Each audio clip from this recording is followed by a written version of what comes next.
1 Raja-Raja 21. Kebun anggur Nabot. Sesudah itu terjadilah hal yang berikut.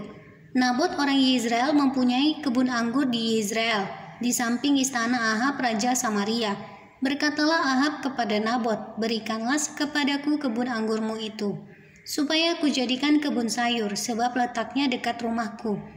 Aku akan memberikan kepadamu kebun anggur yang lebih baik daripada itu sebagai gantinya. Atau jikalau engkau lebih suka, aku akan membayar harganya kepadamu dengan uang." Jawab Nabot kepada Ahab, Kiranya Tuhan menghindarkan aku daripada memberikan milik pusaka nenek moyangku kepadamu." Lalu masuklah Ahab ke dalam istananya dengan kesal hati dan gusar karena perkataan yang dikatakan Nabot orang Yezreel itu kepadanya. Tidak akan kuberikan kepadamu milik pusaka nenek moyangku." Maka berbaringlah ia di tempat tidurnya dan menelungkupkan mukanya dan tidak mau makan. Lalu datanglah Izabel istrinya dan berkata kepadanya, "Apa sebabnya hatimu kesal sehingga engkau tidak makan?" Lalu jawabnya kepadanya, "Sebab aku telah berkata kepada Nabot orang Yezreel itu, berikanlah kepadaku kebun anggurmu dengan bayaran uang, atau jika engkau lebih suka, aku akan memberikan kebun anggur kepadamu sebagai gantinya." Tetapi sahutnya, "Tidak akan kuberikan kepadamu kebun anggurku itu." Kata Izabel istrinya kepadanya, "Bukankah engkau sekarang yang memegang kuasa raja atas Israel? Bangunlah, makanlah, dan biarlah hatimu gembira. Aku akan memberikan kepadamu kebun anggur Nabot orang Yezreel itu." Kemudian ia menulis surat atas nama Ahab, memeteraikannya dengan meterai raja, lalu mengirim surat itu kepada tua-tua dan pemuka-pemuka yang diam sekota dengan Nabot. Dalam surat itu ditulisnya demikian, "Maklumkanlah puasa dan suruhlah Nabot untuk paling depan di antara rakyat. Suruh jugalah 2 orang dursila duduk menghadapinya, dan mereka harus naik saksi terhadap dia dengan mengatakan, 'Engkau telah mengutuk Allah dan Raja.' Sesudah itu bawalah dia keluar dan lemparilah dia dengan batu sampai mati."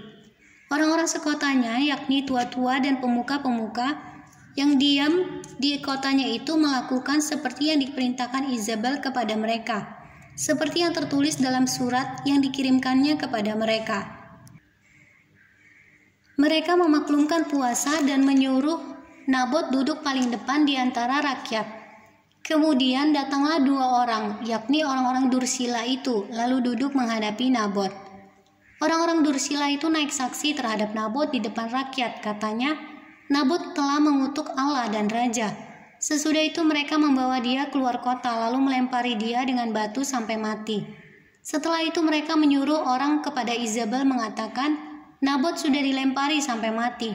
Segera sesudah Izabel mendengar bahwa Nabot sudah dilempari sampai mati, berkatalah Izabel kepada Ahab, "Bangunlah, ambillah kebun anggur Nabot orang Yezreel itu menjadi milikmu, karena Nabot yang menolak memberikannya kepadamu dengan bayaran uang sudah tidak hidup lagi, ia sudah mati." Segera sesudah Ahab mendengar bahwa Nabot sudah mati, ia bangun dan pergi ke kebun anggur Nabot orang Yezreel itu untuk mengambil kebun itu menjadi miliknya. Tetapi datanglah firman Tuhan kepada Elia orang Tisbe itu, bunyinya, "Bangunlah, pergilah menemui Ahab raja Israel yang di Samaria. Ia telah pergi ke kebun anggur Nabot untuk mengambil kebun itu menjadi miliknya.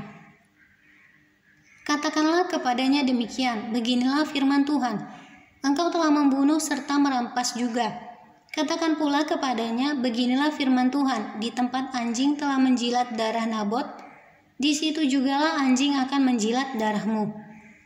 Kata Ahab kepada Elia, "Sekarang engkau mendapat aku, hai musuhku." Jawabnya, "Memang sekarang aku mendapat engkau karena engkau sudah memperbudak diri dengan melakukan apa yang jahat di mata Tuhan. Sesungguhnya aku akan mendatangkan malapetaka kepadamu. Aku akan menyapu engkau dan melenyapkan setiap orang laki-laki dari keluarga Ahab, baik yang tinggi maupun yang rendah kedudukannya di Israel.